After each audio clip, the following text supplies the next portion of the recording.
नमस्कार भक्तजनों, इस वीडियो में सुनेंगे माघ मास महात्म कथा का 27वां अध्याय, जिसमें प्रेत और पथिक के मध्य हुए वार्तालाप में बानर और हंस की कथा का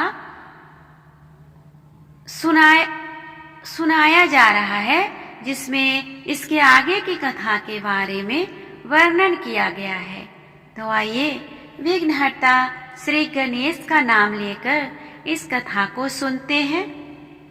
प्रेत कहने लगा कि हे पथिक, मैं इस समय तुम्हारे पास जो यह गंगाजल है उसे मांगता हूँ, क्योंकि मैंने इसका बहुत कुछ महात्म्य सुना है। मैंने इस पर्वत पर गंगा जल का बड़ा अद्भुत आश्चर्य देखा था, इसीलिए यह जल मांगता हूँ।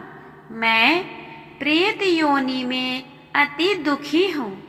एक ब्राह्मण अनधिकारी को यज्ञ कराकर ब्रह्म राक्षस हो गया।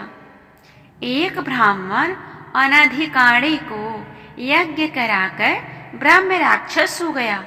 वह हमारे साथ 8 वर्ष तक रहा।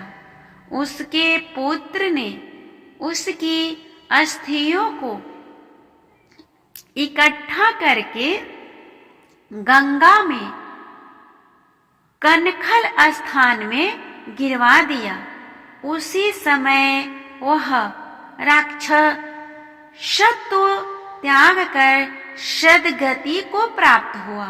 मैंने प्रत्यक्ष देखा है, इसीलिए मैंने तुमसे प्रार्थना की है। मैंने पहले जन्म में तीर्थ स्थानों में बड़े बड़े दान लिए थे और उनका प्रायश्चित नहीं किया। इसी से मैं हजारों वर्ष तक इस प्रेत योनि, जिसमें अन्न और जल मिलना अति दुर्लभ है, दुख पा रहा हूँ। इस योनि में मुझको हजारों वर्ष बीत गए। इस समय आप जल देकर मेरे प्राणों को, जो कंठ तक आ गए हैं, बचाओ। कुष्ठ आदि रोग से भी मनुष्य प्राणों को त्याग करने की इच्छा नहीं करता। देवद्युति कहने लगे कि ऐसे उस प्रेत के वचन सुनकर वह ब्राह्मण बड़ा विस्मित हुआ और वह अपने मन में विचारने लगा कि संसार में पाप और पुण्य के फल अवश्य आ पड़ते हैं। देव, दानव, मनुष्य, कीड़े मकोड़े भी रोगों से पीड़ित होते हैं तथा बाल तथा वृद्धों को मरण, अंधा तथा कुबरापन, ऐश्वर्य, दरिद्रता, पांडित्य तथा मूर्खता सब कर्मों से ही होता है। इस कर्म भूमि में जिन्होंने न्याय से धन इकट्ठा किया वह धन्य है। यह सुनकर प्रेत गदगद वाणी में बोला, हे पथिक, मैं जानता हूँ कि आप सर्वज्ञ है। आप मुझको जीवन का आधार जल इस प्रकार दो जैसे मेघ चालक को देता है। तब पथिक कहने लगा कि हे प्रेत, मेरे माता पिता भृगु क्षेत्र में बैठे हैं। मैं उन्हीं के लिए जल लाया हूँ। अब बीच में तुमको गंगा के संगम का जल मांग लिया। अब मैं इसी धर्म संदेह में पड़ गया कि क्या कांड वस्तु में यज्ञों को इतना नहीं मानता जितना प्राण रक्षा को मानता हूँ। इसीलिए प्रेत को जल देकर तृप्त करके माता पिता के लिए फिर जल लाऊंगा। लोमस जी कहने लगे कि इस प्रकार उस पथिक ने गंगा यमुना के संगम का जल उस प्रेत को दिया। उस प्रेत ने प्रीतिपूर्वक जल को पिया। उसी समय वह प्रेत शरीर को छोड़कर दिव्य देहधारी हो गया। केरल कहने लगा कि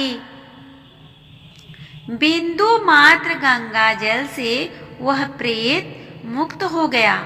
हम समझते हैं कि ब्रह्मा जी भी इस जल के गुण का वर्णन नहीं कर सकते, नहीं तो महादेव जी इस जल को मस्तक पर क्यों धारण करते। इस संसार में जो मनुष्य काया वाचा और मनसा के पापों से रंग गए हैं वह गंगा जल के बिना नहीं धुलते। गंगा जल के सेवन से मुक्ति सदा सन्मुख खड़ी रहती है। जिसके जल को स्पर्श करते ही प्रेत तत्व को छोड़कर मुक्ति को प्राप्त होते हैं। जो गंगा स्नान करता है और वैष्णव पद को प्राप्त होता है। यदि संबंधी लोग गंगा जल से तर्पण करे तो नरक में रहने वाले पितर लोग स्वर्ग में चले जाते हैं और स्वर्ग में रहते हुए ब्रह्मत्व को प्राप्त होते हैं। गंगा जल के समान कोई मुक्ति का साधन नहीं है।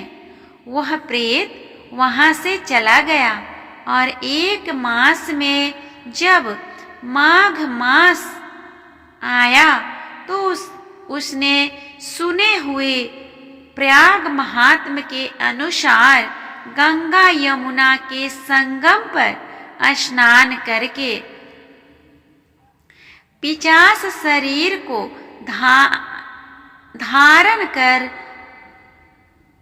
भक्ति पूर्वक नारायण की स्तुति करता हुआ वह द्रविड़ देश का राजा गंधर्वों से सेवित उत्तम विमान पर बैठकर इंद्रपुरी को गया।